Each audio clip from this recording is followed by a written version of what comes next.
कभी कभी किस्मत चमकदार पन्नों पर नहीं, लंगड़े और मुड़े हुए कागजों पर लिखी जाती है। जब दुनिया कहती है कि तू कुछ नहीं कर सकता, तब कोई एक दिल चुपचाप कहता है, देखते हैं अब मैं क्या कर सकता हूँ। यह कहानी है अमन की, जो रद्दी से किताबें बीनता था और एक दिन उन्हीं किताबों से उसने अपना भाग्य रचा। कहानी शुरू होती है एक छोटे से कस्बे सरथीपुर से। यहाँ की गलियां तंग थीं, मकान पुराने और लोगों के सपने अक्सर पेट की भूख से हार जाते थे।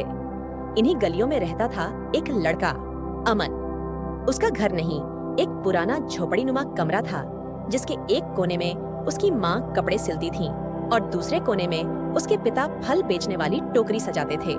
घर में ना टीवी था, ना पंखा, ना पक्की छत, लेकिन हाँ, एक चीज जरूर थी, एक प्लास्टिक की बोरी जिसमें ढेर सारी फटी हुई जर्जर पुरानी किताबें भरी थीं।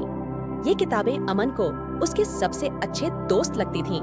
हर पन्ना उसके लिए उम्मीद थी, हर शब्द एक रास्ता। अमन दिन में सरकारी स्कूल जाता था, लेकिन उसकी असली पढ़ाई रात में होती थी, सड़क किनारे, स्ट्रीट लाइट के नीचे। वहाँ बैठकर वो घंटों पढ़ता था। उसके पास स्टडी टेबल नहीं थी, तो वो ईंटों को जोड़कर किताबों को टिकाता था। एक दिन माँ ने पूछा, बेटा इतना क्यों पढ़ता है? तू जानता है हमारे पास इतने पैसे नहीं कि तुझे बड़ा बना सके। अमन ने मुस्कुराकर कहा, माँ अगर पन्ने पुराने हैं तो क्या, सपने तो नए हैं ना। अमन का सपना था IAS अफसर बनना। उसने कहीं सुना था कि देश के सबसे बड़े अफसर बनकर समाज को बदला जा सकता है। वो खुद एक मिसाल बनना चाहता था।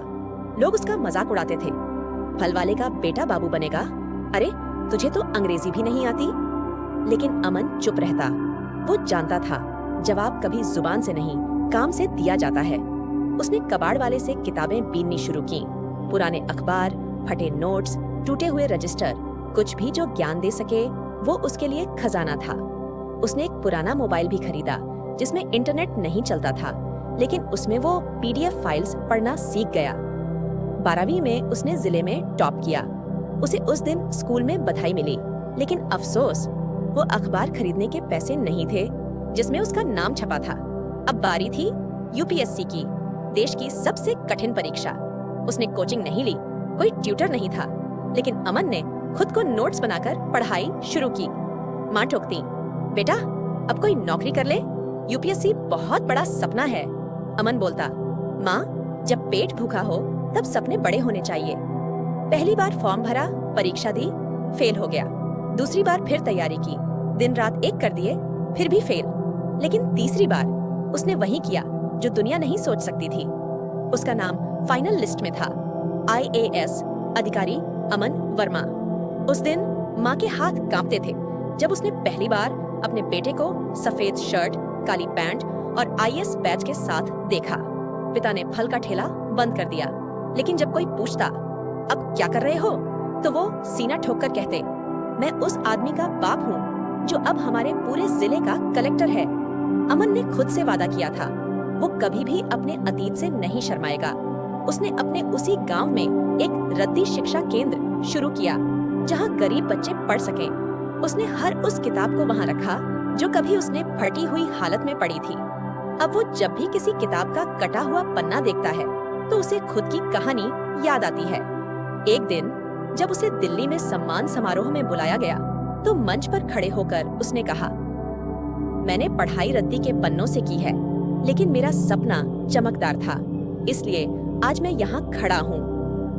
वहाँ मौजूद सैकड़ों लोगों की आंखें नम थीं और तालियां थम नहीं रही थीं। अंतिम दृश्य, आज अमन के पास एक सरकारी बंगला है, गाड़ी है, सुविधा है, लेकिन जब भी वो छुट्टी में अपने गांव जाता है, तो स्ट्रीट लाइट के नीचे कुछ देर बैठकर पढ़ता है, ताकि उसे याद रहे कहां से चला था वो। और माँ अब भी कहती हैं, बेटा पढ़ ले, आज भी तेरा पढ़ना हमें अमीर बना देता है। संदेश, कभी मत सोचो कि एक लंगड़ा फटा हुआ कागज किसी का भविष्य नहीं लिख सकता। अगर इरादा मजबूत हो तो रद्दी में भी रोशनी होती है, और जब सपना सही हो तो किस्मत झुकती है।